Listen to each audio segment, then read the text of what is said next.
ಇದಾದ್ಮೇಲೆ ಪಾವಗಡ ವಿಧಾನಸಭಾ ಕ್ಷೇತ್ರದ ಶಾಸಕರಾದಂಥ ವೆಂಕಟೇಶ್ ಅವರು ಈ ಕಾರ್ಯಕ್ರಮವನ್ನು ಉದ್ದೇಶಿಸಿ ಮಾತನಾಡಬೇಕು ಅಂತ ಶ್ರೀಯುತ ವೆಂಕಟೇಶ್ ಅವರಲ್ಲಿ ನಾನು ಮನವಿಯನ್ನು ಮಾಡ್ತಾ ಇದ್ದೇನೆ. ಹಾಗೆ ರಾಜೇಂದ್ರ ಅವರು ಶ್ರೀಯುತ ರಾಜೇಂದ್ರ ಕಟಾರಿ ಅವರಿಗೆ ಆ ಕಡೆ ಇದ್ದಾರೆ, ಅಲ್ಲಿ ಸ್ವಾಗತ ಮಾಲಾರ್ಪಣೆ ಮಾಡಬೇಕು. ಹಾಗೆ ಶ್ರೀಯುತ ಮುಂದಾಯಿ ಮೊಯ್ನನ್ ಮತ್ತು ಶ್ರೀ ವೆಂಕಟರಾಜ ಅವರಿಗೂ ಸ್ವಾಗತ ಮಾಡಬೇಕು. ಈಗ ಮಾನ್ಯ ವೆಂಕಟೇಶ್ ಅವರು ಈ ಕಾರ್ಯಕ್ರಮವನ್ನು ಉದ್ದೇಶಿಸಿ ಮಾತನಾಡಬೇಕು. ಅದಾದ್ಮೇಲೆ ಶ್ರೀಯುತ ಷಡಾಕ್ಷರಿ ಅವರು ಮಾನ್ಯ ಹಿರಿಯ ಶಾಸಕರು ಅವರು ಈ ಕಾರ್ಯಕ್ರಮವನ್ನು ಉದ್ದೇಶಿಸಿ ಮಾತನಾಡಬೇಕು ಅಂತ ಶ್ರೀಯುತ ವೆಂಕಟೇಶ್ ಅವರು, ಆಮೇಲೆ ಷಡಾಕ್ಷರಿ ಅವರು.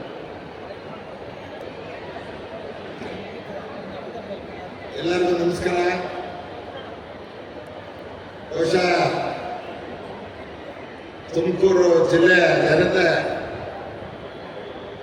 ತುಂಬಾ ಸಂತೋಷ ಪಡ್ತಕ್ಕಂಥ ಜಿಲ್ಲೆ ಆದರೂ ನಾನು ಭಾವಿಸಿದ್ದೇನೆ. ಇವತ್ತು ಕಂದಾಯ ಇಲಾಖೆ ಮುಖ್ಯವಾದಂಥ ಕಾರ್ಯಕ್ರಮ, ಈ ಇಲಾಖೆಯ ಕಾರ್ಯಕ್ರಮದ ಜವಾಬ್ದಾರಿನ ತಗೊಂಡು ಕಂದಾಯ ಸಚಿವರು ಬಹಳಷ್ಟು ಕೆಲಸವನ್ನು ಮಾಡಿದ್ದಾರೆ. ಅವರನ್ನ ರಾಜ್ಯದ ಜನತೆ ಪರವಾಗಿ ಅಭಿನಂದಿಸ್ತೇನೆ. ಹಾಗೆ ಉಪಸ್ಥಿತಕ್ಕಂಥ ಎಲ್ಲ ರಾಜಕೀಯ ಮುತ್ಸದ್ದಿಗಳೇ, ಅಧಿಕಾರಿ ಸ್ನೇಹಿತರೆ, ಯಾವೊಂದು ಎಲ್ಲ ಭಾಗದಿಂದ ಬಂದಿರ್ತಕ್ಕಂಥ ನನ್ನೆಲ್ಲ ಸಹೋದರ ಸಹೋದರಿಯರೇ, ಬಹುಶಃ ತುಂಬ ಖ್ಯಾತಿಯನ್ನು ಪಡೆದಿರ್ತಕ್ಕಂಥ ತುಮಕೂರು ಜಿಲ್ಲೆ ಈ ಬಾರಿ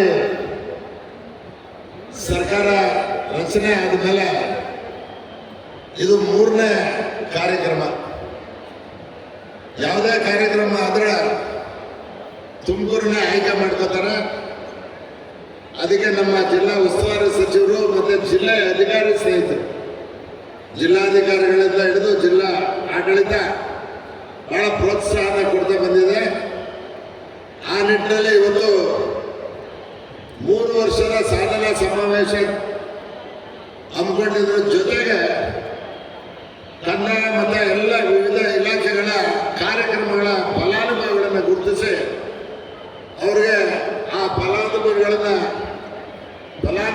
ಕೊಡ್ತಕ್ಕಂಥ ಕಾರ್ಯಕ್ರಮ ಇವತ್ತು ಬಹಳ ಮುಖ್ಯವಾದಂಥ ಕಾರ್ಯಕ್ರಮ. ಬಹುಶಃ ನೀವೆಲ್ಲ ನೋಡ್ಬೋದು, ಎಕ್ಸಿಬಿಷನ್ ಇದೆ. ಸುದೈವ ನಿನ್ನೆ ಮಳೆ ಬಂದಿದ್ದು ಒಂಥರ ಎಲ್ಲ ತಪ್ಪಾಗ್ಲಿಕ್ಕೆ ಒಳ್ಳೇದಾಯ್ತು. ಇವತ್ತು 5 ಗಂಟೆವರೆಗೂ ಮಳೆ ಬರಲ್ಲ.